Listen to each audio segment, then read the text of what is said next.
This video is brought to you by Long Live the Emperor. If, as you watch this, you feel the need to comment down and say, she's just a troll, you have been trolled, or you're giving her exposure, you shouldn't talk about her, I do address both points at the end of the video. I kindly ask that you watch that part first and then comment. Thank you. I appreciate. This is a Mickey Mouse costume. Noble ones. There is when you look at I can't do this. A TikToker by the name of, how the pasta do you pronounce that? Mum Millennial.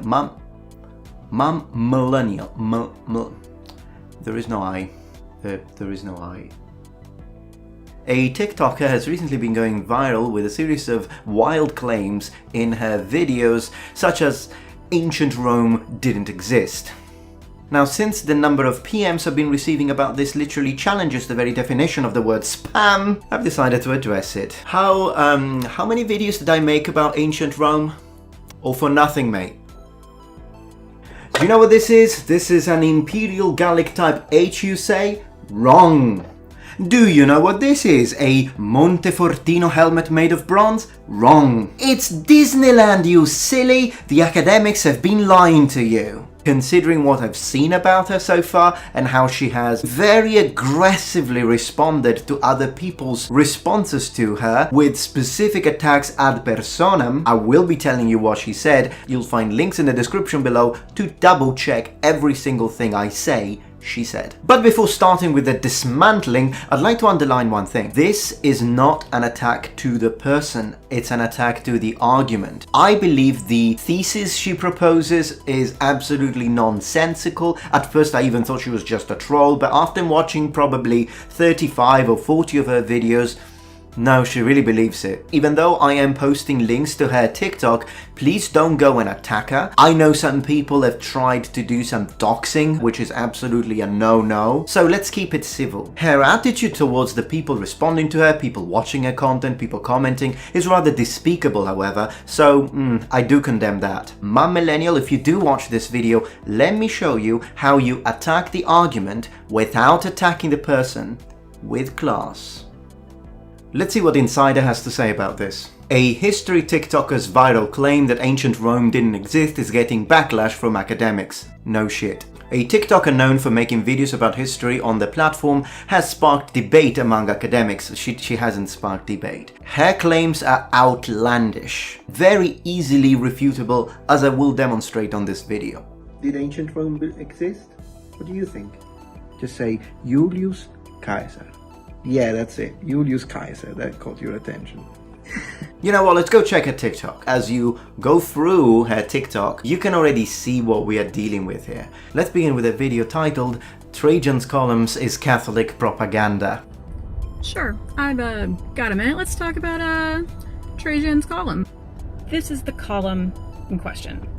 It's not even really a column, since there's a spiral staircase inside of it. Let's have a look at the definition of the word column. From Cambridge Dictionary, a tall, vertical stone post used as a support for a roof or in classical buildings in the style of ancient Greece or Rome for decoration or standing alone as a monument, a symbol of respect for a special person or event. The definition doesn't state that it cannot be hollow inside, and it doesn't state that it cannot contain a staircase. But since on your videos, when you explain things to people like they are below you and you belittle them, you say things such as, in your own words, my baseline knowledge is not everyone's baseline knowledge, so... Are y'all blind? Just like all of you? Calling the people watching as pathetic clowns. This will be explained like I'm 5, your own words, I'll do the same. This is bread. This is still bread, still bread. She then continues by saying, the column is riddled with inconsistencies. Let's start with the inscription. You can see the damage over time from geology. Damage from geology? Anyways. A process you do not see on the lettering. It was carved after. But the weathering is there. I mean, look at the picture. It's with there's a piece of rock literally missing there. Oh my gosh. What did you call people? Oh, blind. She then proceeds. She's going to use Occam's razor, which she uses a lot, the word, not the actual razor. Occam's razor is that it was originally a lighthouse. In the frigging center of Rome. I don't even want to know how many kilometers from the sea they placed a lighthouse. That is the exact diametrical opposite of Occam razor. There's also women all over the art, which does not happen in Roman art. Women don't happen in Roman art. Let's continue. When you went to Pompei, did you go on a tour and pay attention? She states absurdly that Pompei was not a Roman site, it was instead a Greek site. What about this temple is Roman and not just Greek? There's a Corinthian column, for God's sake. Obviously, Corinthian columns were from Corinth, and Corinth is in Greece, so if they use Corinthian column in Italy, it means that the site is Greek.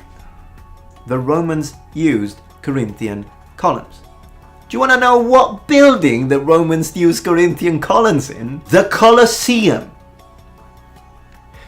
She also made a TikTok called No Rome Without Spain, in which she says, Backwards, babies. Without Spain, there is no Rome. But I mean, what do you expect by someone who literally believes that Alexander the Great was instead Alexandria the Great, hence a woman?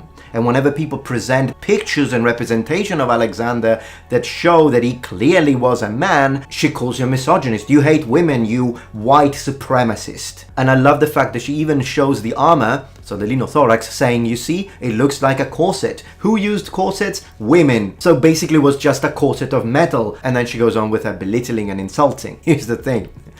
What does a corset of the 1800s matter when we are talking about ancient Greece? And also, sorry to say, you did demonstrate that you have no idea what you're talking about, because linothorax were made of linen, glue layers of linen. Some people say it might have been some other sort of fabric, some people say it might be leather. Definitely was not a corset of metal. The armor is made of fabric. When it comes to the fact that she keeps saying that Latin doesn't exist, of course people are showing her real extant examples of writings in Latin, including this papyrus, and when she saw that, she made a video where she said the following. Dude, that's Greek. Are y'all blind? Just like all of you? This is incredible how a person who can't even distinguish Greek alphabet and Latin alphabet is making videos to teach you about Greek and Latin. I mean, you don't need to know Latin and you don't need a degree. Look at the first sentence. That word is, yes, Caesar. And on the second sentence, I swear it cannot get more Latin than this. In the second sentence it says, Maxima Romanae. That it really shows that she has no idea what she's talking about. As Professor Maxwell eloquently pointed out, check out his TikTok, amazing guy. Which you would know if you weren't being a disingenuous shit.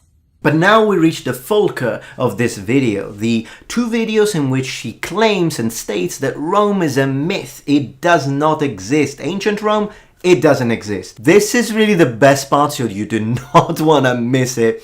But we'll check it out after a word from our kind sponsor. I'd like to thank the sponsor for this video, Long Live the Emperor, which is not only available in English now, but also in Italian. Mamma mia! What is Long Live the Emperor, you might ask? It's a graphic novel based in the fantasy world of Orlan, which follows the epic battle between Emperor Shosil and the Lord Hazen, as the latter attempts to seize the throne from the former. But what makes Long Live the Emperor unique is the fact that its author, Jaron Green, not only he wrote and illustrated the whole thing by himself and published it, he's also a historical enthusiast and a HEMA practitioner, meaning historical European martial arts. And of course, he's a noble one. He also studied deeply the art of war by Sun Tzu, and all of these things together really show in the end results, which is a great blend of fantasy and reality. I've been speaking and Skyping with Jaron, and he's really dedicated to this book. He wants to translate it into dozens of languages, but he has chosen to begin with Italian, which I'm a little proud of. The book is now also available in Italian, quindi per voi che siete italiani e mi seguite su questo canale, il libro è veramente veramente bello, ben fatto, ben scritto, divertente, ve lo consiglio vivamente. Click the link in the description below, get your own copy, and you'll be supporting my channel at the same time, because of course I get a little percentage of each book. And big thanks to Long Live the Emperor and Jaron for supporting my channel. On her first video where she talks about the fact that Rome doesn't exist, she says, Right, so you're telling me that you got an entire degree in classics and it never occurred to you that there isn't a single Roman document? of course there are a lot of documents, but I'll get back to that in a second. It always blows my mind talking to people who have invested their lives in the study of ancient Rome because y'all don't seem to realize it didn't exist. And then she tells them you just wasted your time because it's the Spanish Inquisition's imagination. I don't even want to know her opinion on the Spanish Inquisition because it's probably... Anyways. 0 primary documents. None. It's not real, dude. 0 primary document. You know, for the documents, which obviously we have a shit ton of documents in Latin, which she says it doesn't exist, but it doesn't even matter because people have brought forth all the documents to her to saying, what about this then? And then she just says, oh, that stuff was written by white, straight, rich men, so it doesn't count. Just like all conspiracy theorists, she will refute any evidence presented to her as tainted, part of the conspiracy, just like flat earthers, and she will singularly handpick only the stuff that confirms her bias, that is specifically confirmation bias. Proving her wrong in terms of look at the material evidence, it's not going to work because she's just going to refute that. So I'm going to prove her wrong by showing the inconsistencies in her own content, the times that she contradicts herself. Did you not think it's weird that anytime we find ancient Roman sites, the letters are all written in Greek? We have Babylonian, we have hieroglyphics, no Roman. Roman is not the language. Latin is the language. It was bread and circuses, and she goes on defending this point on her follow-up video, still on Rome Didn't Exist, which is called 3-Minute Rome Thesis. What I mean by Rome wasn't real, realizing that that probably was a metaphor. It wasn't a metaphor because here is what she says in the very same video. The Greeks were king shit because they owned all of the trade routes. Marvelous choice of words. Let's look at the Italian peninsula. Please don't. Note that the Latinum are not Greek, Carthaginian, or Italian. Refugees. She talks again about the ethnic groups. She completely mispronounces the word Latium, changing it into, which is by the way the name of the region, but she uses it as if it were the name of the people. And she asks, so how did a tiny little speck like this wrench power from this? and the way to know the answer is to study the books that tell you what happened, based on primary sources, secondary sources, archaeology, statuary, representations,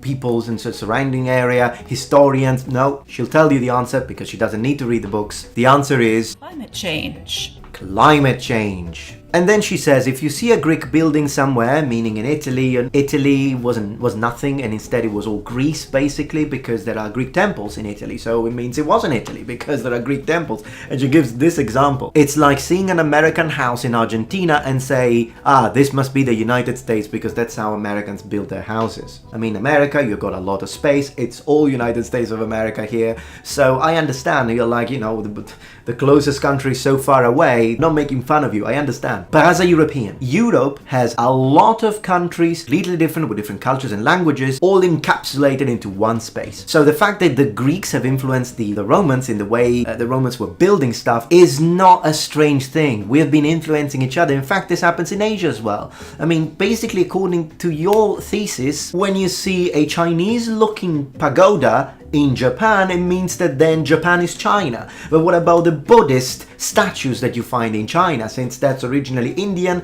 then it's not China, it's India. Rome was an empire like Disney or the circus are an empire, culturally, economically. That's where she contradicts herself, because she does say on a previous video on Caesar, called Caesar Was Not a Monarch, this. Rome was involved in a never-ending war that had bled the treasury dry and caused social strife. Which one is it? Is Rome an empire that waged war? Or is Rome just a circus and a Disney World with coins, as you say, because she has a video on coins, so I won't spoil it, just go check it out, where she says the coins were basically tokens, and in other words, Rome had no military presence, because it was just circus and Disneyland. Which one is it? Because you are contradicting yourself. But then again, conspiracy theorists do contradict themselves, because they don't even know what they believe. They're like waves. They're moved around, and the first thing they see that they don't understand, they cannot possibly accept the fact that the there is something that they don't understand, they need to study, and that other people might know more than you, because there is a certain level of arrogance, unfortunately, generally speaking, with conspiracy theorists.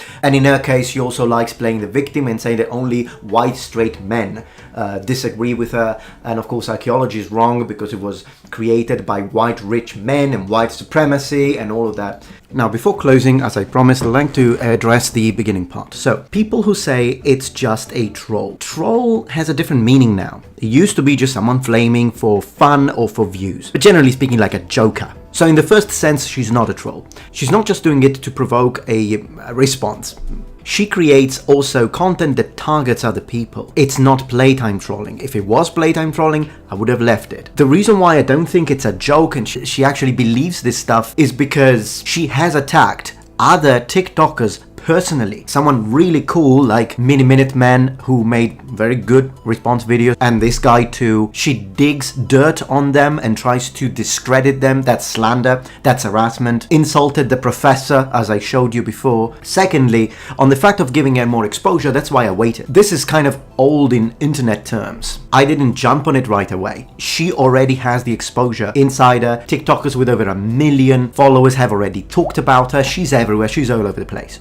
Which is why I don't think that the best strategy in this case would be to not mention this and not give her exposure. She already has the exposure, and at this point I believe the best strategy is, considering the fact that she has almost 100,000 followers, so people are believing her stuff simply because they don't know Greek or Latin or Roman history, so she sounds convincing to them. And that's why I believe in this case the best way to rectify that is to give an alternative to these people, so they can watch my video and then they can understand, oh okay, so that's how it is. It is giving an alternative view on these things, and possibly an educated view on these things. So I hope you understand where I was coming from when I decided to make this video.